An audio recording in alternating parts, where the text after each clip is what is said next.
আমি জীবিত আছি, আমি মারা যাই নাই।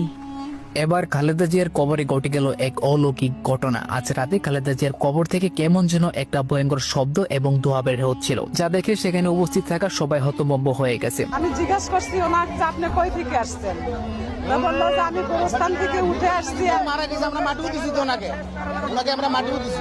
চলুন শুরু করা যাক। গত 31 তারিখ রাজধানীর এবার কেয়ার হাসপাতালে চিকিৎসাধীন অবস্থায় মৃত্যুবরণ করেন বাংলাদেশের সাবেক প্রথম নারী প্রধানমন্ত্রী বেগম খালেদা জিয়া। তিনি মৃত্যুর পর 31 তারিখ তাকে সমাধিত করা হয় তার স্বামী শহীদ জিয়াউর রহমানের কবরের পাশে। কবর দেওয়ার আগ পর্যন্ত সেখানে জনসাধারণের প্রবেশ নিষেধ ছিল, কিন্তু আগামীকাল থেকে তা খুলে দেওয়া হয়েছে। অর্থাৎ বর্তমানে সেখানে কেউ নির্দ্বিধায় প্রবেশ করতে পারবে, এর জন্য কোনো অনুমতির প্রয়োজন নেই। গণমাধ্যমের সূত্রে জানা যায় সেখানে এখন ভিড় করছেন লাখো জনসাধারণ মানুষ। সেখানে কেউ খালেদা জিয়ার জন্য দোয়া করছেন, কেউ বা তার জন্য কান্নায় লুটিয়ে পড়ছেন, কেউ আবার প্রিয় নেত্রীর সমাধিটা একবার নিজ চোখে দেখার জন্য সেখানে গিয়ে ভিড় করছেন। সকাল থেকে রাত, রাত থেকে আবার সকাল, সেখানে যেন মানুষের ভিড় কমছেই না। তবে সেখানে যাতে কোনো প্রকার অশৃঙ্খল পরিস্থিতি তৈরি না হয় সেই জন্য পর্যাপ্ত পরিমাণ আইনশৃঙ্খলা বাহিনী নিয়োগ দেওয়া হয়েছে।